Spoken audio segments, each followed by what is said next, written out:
बिस्मिल्लाहिर्रहमानिर्रहीम। अस्सलाम वालेकुम। उम्मीद करती हूँ कि आप सब अपने घरों में खैर आफियत से होंगे। कल हमने आपको चिकन रोस्ट और वेज बिरयानी की रेसिपी दी, जिसमें आपका प्यार और मोहब्बत देख के हमें दिल से खुशी हुई। इसी तरह ही आप हमें सपोर्ट करते जाइए ताकि हम अच्छी से अच्छी रेसिपीज लेकर आते रहें। मैंने आपको लंच और डिनर की रेसिपीज दी, आप लोगों ने पसंद किया, उसके लिए बहुत बहुत शुक्रिया। आज मैं आप लोगों के लिए स्पेशल ब्रेकफास्ट के लिए एक रेसिपी लेकर आई हूँ, जिसका नाम है अचारी मसाले वाले आलू। तो चलते हैं रेसिपी की तरफ और आपको रेसिपी दिखाते हैं कि कैसे बनती है। आ जाइए।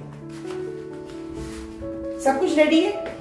आलू है मैंने लिए जो तकरीबन आई थिंक 1 kg है, और इनको मैंने कटर से कट किया है। जितना बारीक काटेंगे उतनी जल्दी और मजेदार होंगे, ताकि आलू के अंदर मसाला जा सके। टमाटर लिए हैं तकरीबन 3 मीडियम साइज के थे, इनको हमने बारीक चॉप किया है। प्याज ली है 1.5 मीडियम साइज की है, और इसको मैंने स्लाइस में कट किया है। धनिया है, हरी मिर्चें हैं, लहसुन अदरक का पेस्ट है जो 1 टीस्पून है।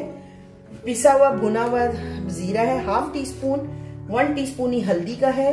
ये तड़के के लिए जीरा है, कलौंजी है और साबुत वाली लाल मिर्चें हैं और कुटी हुई लाल मिर्चें हैं। सबसे स्पेशल अचारी आलू में अचार है, और ये सूखी मेथी है, और ये नमक है। मैंने 1 टीस्पून लिया, आप हस्बे जायका ले सकते हैं। चलते हैं पॉट की तरफ और बनाना शुरू करते हैं। फ्लेम को हम ऑन कर देंगे, पॉट के गर्म होने का वेट करते हैं, और बस फिर हम मिलते हैं।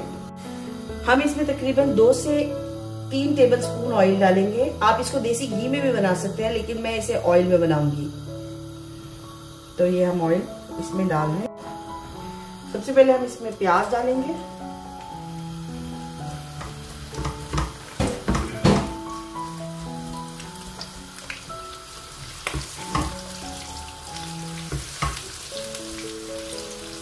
प्याज को हमने फुल ब्राउन नहीं करना। हमने प्याज को जब मीडियम पे आ जाएगी, थोड़ा सा नरम हो जाएगी, तो हम उसमें जीरा, कलौंजी और लाल मिर्ची डाल देंगे, ताकि वो भी फ्राई हो, साथ साथ हमारी प्याज भी रेडी हो जाएगी। अब इस पॉइंट पे आप देखें कि प्याज हमारा तकरीबन सॉफ्ट हो चुका है। अब इस पॉइंट यहाँ पे मैं जीरा, कलौंजी और लाल मिर्च साबुत जो है इसको डाल दूंगी, ऐड कर दूंगी, और ताकि ये भी फ्राई हो और वो जीरा भी साथ साथ फ्राई होता चला जाएगा।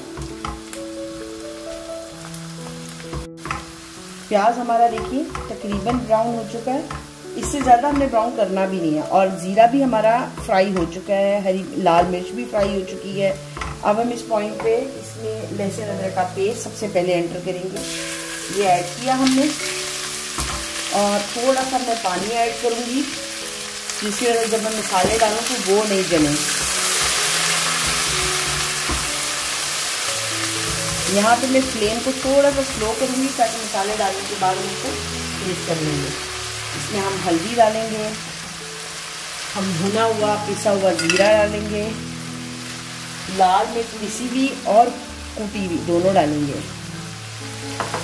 और नमक डालेंगे, और हम इसको थोड़ा सा फ्राई करेंगे।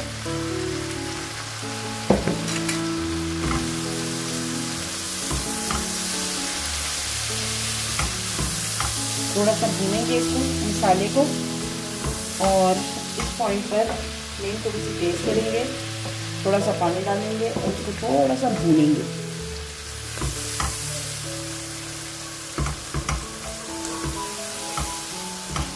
अब थोड़ा हमने मसाला भून लिया है। अब इसमें हम अचार डालेंगे, जो मैंने तकरीबन 1.5 टीस्पून रखा हुआ था। ये वो क्रश वाला अचार है जो मिलता है, और साथ ही हम इसमें सूखी मेथी भी ऐड कर देंगे, और इस मसाले में थोड़ा सा पानी डाल देंगे, और इसको हम एक बार चला लेंगे ऐसे। मसाला हमारा भुन गया। अचार डाल के हमने बहुत ज़्यादा नहीं पकाना, वरना वो अचार का टेस्ट नहीं रहेगा सही। इसमें अब ये टमाटर जो हमने काटे थे ये डाल देंगे, और डालने के बाद इसको हम एक बार चला लेंगे, ऊपर नीचे कर देते हैं। थोड़ा सा इसमें हम पानी ऐड करेंगे, और फ्लेम को स्लो करके टमाटर को अच्छी तरह पकने के लिए छोड़ देंगे। तो ये हमने चला लिया है टमाटर को अच्छी तरह, और इसमें हम अब थोड़ा सा पानी ऐड करने जा रहे हैं, थोड़ा सा, बिल्कुल ये कोई 1/2 कप से भी कम ही है। क्योंकि टमाटर जब नरम होंगे तो ऑलमोस्ट उनका भी पानी बन जाएगा। तो ये हमने कर लिया है। कमेंट बॉक्स में आपने हमें ज़रूर बताएं कि आपको हमारी रेसिपीज़ कैसी लगती हैं। कुछ अगर हम गलत कर रहे हैं या सही नहीं है तो प्लीज़ उसमें भी हमें हमारी आप लोग वो कर सकते हैं, हमें बता सकते हैं कि हमें कैसे करना चाहिए, क्या चीज़ सही करनी चाहिए। तो प्लीज़ हमारी हेल्प ये आप लोगों पे डिपेंड करता है। अभी तेज़ है और इसको जब एक बार थोड़ा ये गर्म हो जाएंगे टमाटर तो हम इसकी फ्लेम को स्लो कर देंगे और फिर ये है कि इंशाल्लाह ये जब भून जाएगा अच्छा सा तो फिर मैं आपको दिखाऊंगी कि ये आलू बहुत मज़ेदार बनते हैं, बहुत टेस्टी होते हैं और ये आप लोग नाश्ते में जब खाएंगे आप लोगों को मज़ा आएगा। चलिए अब देखते हैं कि हमारे टमाटर तकरीबन हो चुके हैं। ये देखिए इस पॉइंट पे हम फ्लेम को तेज कर लेते हैं और इस मसाले को हम भून लें अच्छी तरह। प्याज भी मेल्ट हो गई है और देखिए टमाटर भी मेल्ट हो गए हैं और ऊपर से हमने इसको ऐसे प्रेस करना है ताकि ये सब एक जान हो के। मसाला आप जितना अच्छा भूनेंगे ना आपके खाने में टेस्ट उतना अच्छा आएगा। जितना मसाला यकजान होगा भूनने के बाद उतना ही मज़ेदार आपका खाना होगा। और जानना चाहूँगी कि कौन कौन मुझे किस किस सिटी से देखता है, मुझे कमेंट में ज़रूर बताइए। और हमारी रेसिपीज़ आपको कैसी लगती हैं मुझे बताइए। कोई रेसिपी ऐसी जो आप लोग चाहते हैं कि मैं बनाऊं और या कोई अपनी रेसिपी मुझे देना चाहता है तो प्लीज़ मुझे ज़रूर सेंड करें और मैं उस रेसिपी को भी आप लोगों के साथ बनाऊंगी। मसाला तकरीबन भून चुका है। अब इसमें हम हरा धनिया और हरी मिर्ची शामिल कर लेंगे ताकि वो मसाले में अच्छी तरह भून जाए। ये लीजिए थोड़ी देर हम इसको भूनेंगे ताकि ये अच्छा सा भून जाए और फिर इसके बाद हम अपने आलू शामिल कर देंगे और फिर हम इसको दम पे रख देंगे। जो आलू इसी पानी में गल जाएंगे। मसाला हमारा तैयार है और अब मैं स्टेज पर आलू ऐड करूंगी। उससे पहले मैं फ्लेम को थोड़ा स्लो करूंगी ताकि मैं आलू जब ऐड करूं और ये हम आलू ऐड करते हैं। आलू आप जितने बारीक काटेंगे, बात यह कि जितने बारीक आलू होंगे उतना मसाला आलू के अंदर जाएगा और आलू के अंदर जितना मसाला होगा आपको खाने का उतना मज़ा आएगा। और अब मसाले को हम ऊपर नीचे कर देते हैं। हमने इसमें पानी ऐड नहीं करना।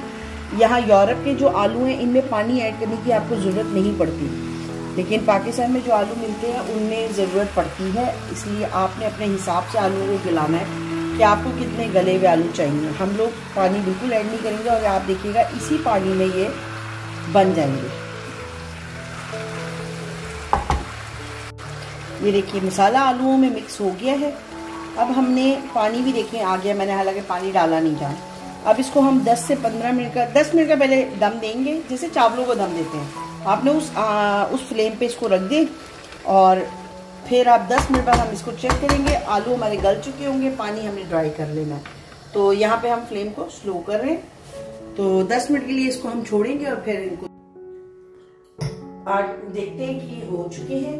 और ये देखिए हमारे आलू तैयार है, पक चुके हैं, बन चुके हैं। ये देखिए ये इसकी फाइनल लुक है। और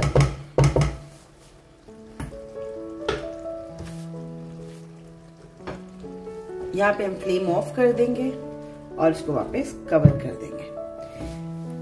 उम्मीद करती हूँ आपको हमारी ये रेसिपी पसंद आई होगी।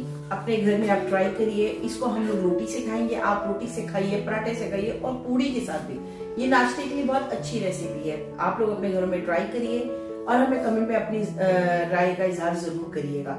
हमारे चैनल को सब्सक्राइब कर ले, बेल आइकन को प्रेस कर ले ताकि आने वाली तमाम वीडियोस आप तक पहुंच सके। अपना बहुत ख्याल रखिएगा, हमें दुआओं में याद रखिएगा। अल्लाह हाफिज।